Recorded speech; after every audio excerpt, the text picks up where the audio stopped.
Let's talk about the story that absolutely took over the world. The one that built an entire universe from a tiny cupboard under the stairs and invited us all inside. Today, we're diving into the book that started it all, Harry Potter and the Philosopher's Stone. So let's get right to it. The entire epic saga really boils down to this one single question. How does an ordinary, unloved boy who literally lives in a closet become a legend in a world he has no idea even exists? All right, to figure that out, we've got to start right at the beginning. We meet this kid, Harry, and his life is, well, it's awful. He's an orphan living with his cruel relatives, the Dursleys, and he's completely in the dark about who he really is. And this is what's so wild, right? You've got this incredible split. In the Dursleys' world, he's a nobody, a burden they shove in a cupboard. But in this other world, the wizarding world, he's already a hero. He's famous.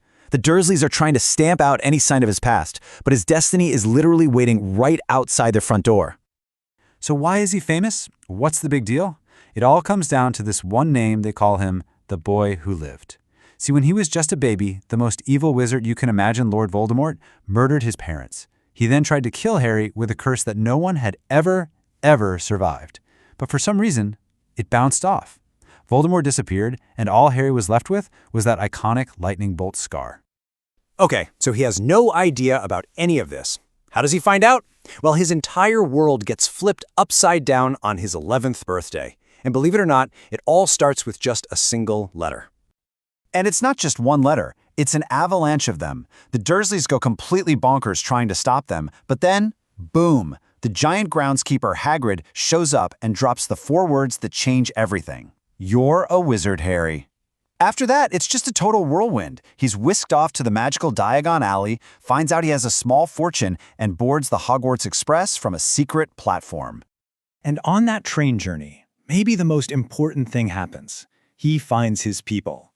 He meets Ron Weasley, who comes from this huge, warm wizarding family, and Hermione Granger, this incredibly smart and talented witch who's born to non-magical parents.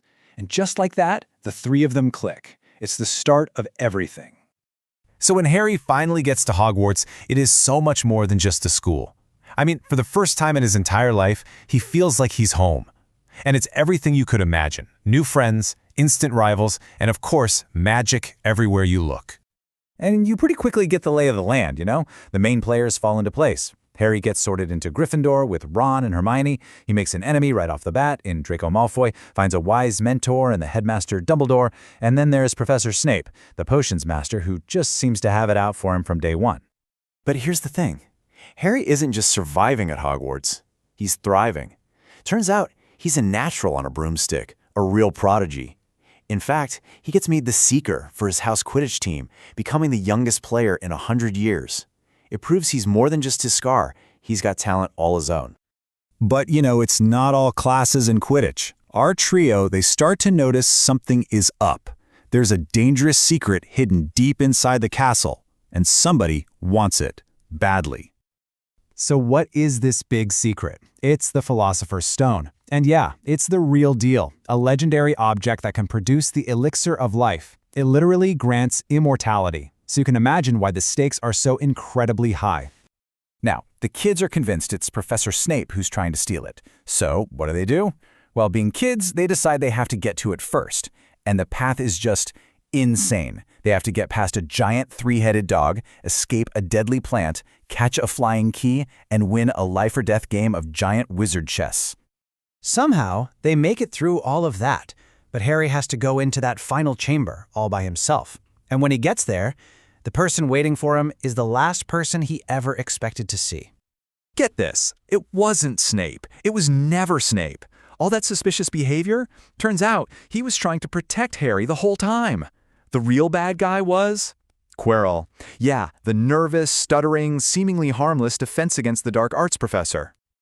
But if you thought that was the twist, hold on. It gets way worse. Quirrell unwraps his turban, and on the back of his head is the face of Lord Voldemort himself. The wizard who murdered Harry's parents has been in the school, attached to a teacher, this whole time, trying to steal the stone to get his body back. So, what now? How on earth is an 11-year-old kid supposed to stand up to the most evil wizard of all time? It's not like he knows some super powerful spell. The answer is something else entirely. It's the same thing that saved him as a baby, his mother's love. When she died to save him, she left behind this ancient, powerful protection. So when Voldemort, through Quirrell, tries to touch Harry, he can't. That love is so powerful it literally burns Quirrell to ash. And really, this first adventure sets up everything that the whole series is about. These big, powerful ideas. That friendship and loyalty can beat anything, that love is the strongest kind of magic there is, and that real courage is about standing up for what's right. In the end, Voldemort's spirit escapes and the stone is destroyed. But Harry? Harry wants something so much more valuable. For the very first time in his life, with Ron and Hermione by his side at Hogwarts, he found a place where he truly belonged. He found a home. And that's where we leave it. Harry finally has a family and a home. But you have to wonder, with the Dark Lord still out there, weakened but determined to return, how long can that peace possibly last?